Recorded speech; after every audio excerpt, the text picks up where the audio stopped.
vous, Québec solidaire, par rapport au printemps passé, ce qu'on a appelé la crise étudiante, ben, de l'autre bord, le printemps érable, vous en êtes rendu où? Nous autres, on appelle ça le printemps érable, puis on appelle ça un mouvement formidable d'une bonne partie de la jeunesse québécoise, puis de toutes les personnes qui les ont appuyés, dans le fond, qui est un mouvement où on a vu les jeunes avec plein de créativité, avec plein d'audace, beaucoup de générosité, un grand sens de la mobilisation collective. Nous autres, en tout cas, à Québec solidaire, ça nous a énormément impressionnés. On a trouvé ça le fun aussi parce qu'il y avait des gens de ma génération qui accompagnaient des jeunes. Des fois, c'était leurs enfants, petits-enfants, et des gens qui disaient « je suis pas sorti dans la rue depuis longtemps, puis là, ça me redonne espoir ».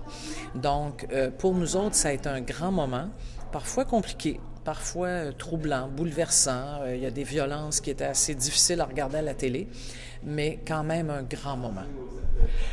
Moi, j'ai une question au niveau, on dirait que ça se radicalise un peu, peut-être au niveau de la gauche, mais aussi au niveau de la droite. Il y a Radio X qui vient d'ouvrir à Montréal, puis on entend le fameux Éric Duhem, Richard Martineau, même Bob Côté, des fois, la difficulté à les lire ou comprendre la motivation derrière ça. Avez-vous peur, vous, qui êtes plus à gauche que ça, pas mal, j'imagine, avez-vous peur un peu de ce mouvement-là qui peut-être se radicalise?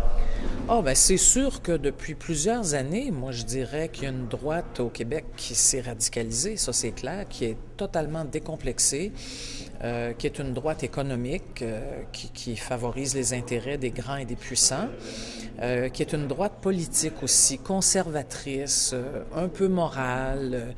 Ben oui, c'est inquiétant, il faut jamais se réjouir de ça.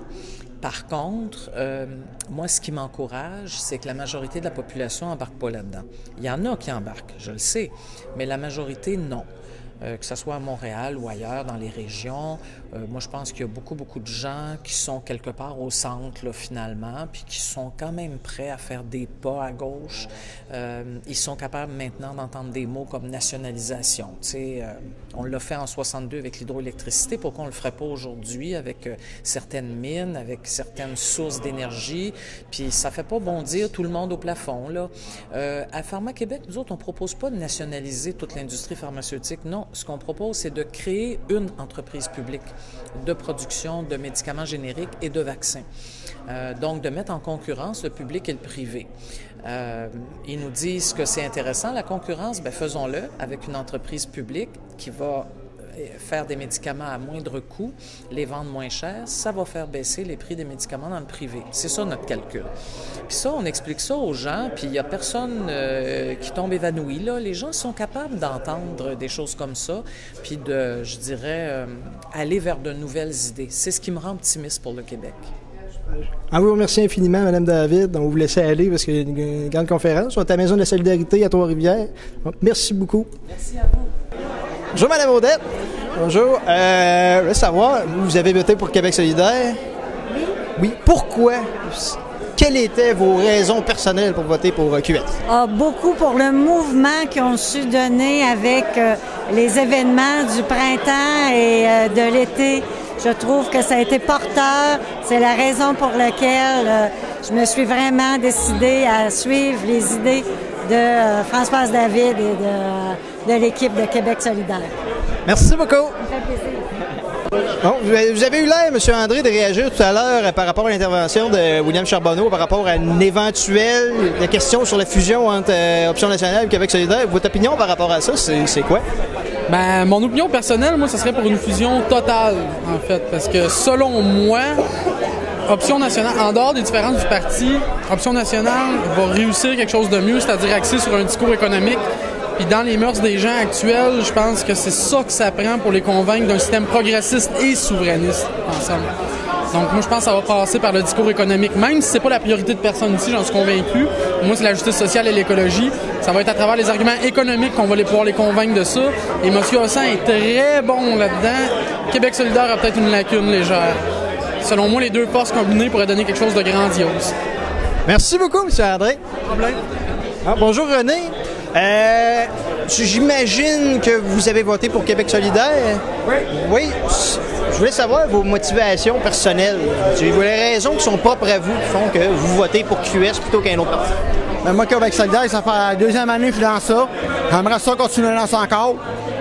Puis les autres politiques qui promettent des affaires, on les a pas, mais Québec solidaire, ils vont avoir les affaires, à un moment donné, ça va aboutir.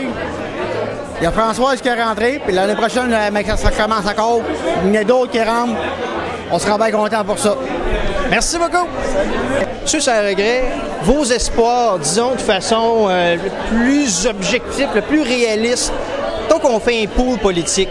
Pour la prochaine élection, Québec solidaire aura combien de sièges, selon vous? Bien, c'est sûr que le but, c'est vraiment de doubler les votes, donc de doubler les gens qui sont élus en Chambre. Fait qu'on avait déjà un objectif de 4, on en a eu 2 malheureusement. Fait qu'évidemment, l'objectif est encore le même, de n'avoir au minimum 4. Fait que ça, c'est qu'est-ce qui est réaliste, qu'est-ce qui est pensable, imaginable, de façon vraiment là, logique, là, concrète. Avec le vote proportionnel, je pense que vous en auriez eu 4. Je pense aux dernières élections. C'est de quoi une étude que j'avais vue, là. Je sais pas si c'était. Mais pensez-vous, le vote proportionnel a sa place au Québec, là, ces années-ci, puis pour l'avenir aussi, votre avis là-dessus? C'est sûr que le vote proportionnel a sa place parce que le système de vote présentement, c'est axé s'il y a deux candidatures, ce qui n'est plus le cas depuis des décennies. Donc, le mode de scrutin, il est désuet. Il faut vraiment aller vers le mode proportionnel. Je pense qu'on aurait eu beaucoup plus que 2 députés de plus s'il y avait eu le vote proportionnel, parce qu'il y en a beaucoup qui disent, bon, c'est un vote perdu. Fait que là, avec le mode de scrutin proportionnel, ça ne serait plus un vote perdu. Donc, c'est sûr que c'est très important. Et puis, c'est des choses qu'il faut débattre, qu'il faut faire avancer, puis qu'il faut faire comprendre aux gens. Et il faut avoir le mode de scrutin proportionnel. Et une dernière question sur de quoi qui est très d'actualité ces temps-ci. Le mouvement Idle No More, je sais que ça partit sur un problème qui était plus au niveau de la scène fédérale, mais il y a visiblement beaucoup de militants de Québec solidaire qui sont pour cette cause-là, même qui vont même manifester avec ces gens-là. Quel est votre avis là-dessus et surtout votre avis sur la politique de Stephen Harper par rapport aux Premières Nations depuis qu'il est au pouvoir? Bien, premièrement, évidemment, tout ce qui est social, tout ce qui est solidarité, on est toujours là, on est toujours présent. La question ne se pose même pas, c'est une évidence. Après ça, c'est sûr que c'est plus fédéral. Qu'est-ce qu'on passe de Harper? Le point principal que moi, j'aime pas, puis tout le monde, je pense, va être d'accord là-dessus, c'est qu'il n'y a pas de consultation. Il fait ce qu'il veut à sa façon, puis c'est l'antithèse de la démocratie. La démocratie, c'est les gens qui décident. Donc, on ne décide pas pour les gens, c'est les gens qui décident, puis nous, on est des porte-parole pour les gens. Puis il y a beaucoup de politiciens qui ne semblent pas voir ou avoir ce principe-là ou cette philosophie-là de on est là pour représenter les gens. Fait que ça, c'est très malheureux. En vous souhaitant bonne chance, est-ce que vous représentez les prochaines élections dans Champlain? Ça, c'est une question difficile peut-être. Hein? Mais pensez-vous, projet ou quelconque affaire? Est-ce qu'on peut revoir Yves sans regret sur la scène élections éventuelle? Évidemment, on s'avance pas, on se lie pas, on s'attache pas les mains, mais c'est sûr que ça a été une expérience extraordinaire. Puis c'est une expérience que oui, j'aimerais répéter. C'est quelque chose que j'aimerais refaire. Mais c'est ça, c'est le temps qui va nous le dire, les circonstances. Fait que je suis toujours impliqué, je suis toujours là pour Québec solidaire, et puis je suis là pour les gens. Merci beaucoup. Merci.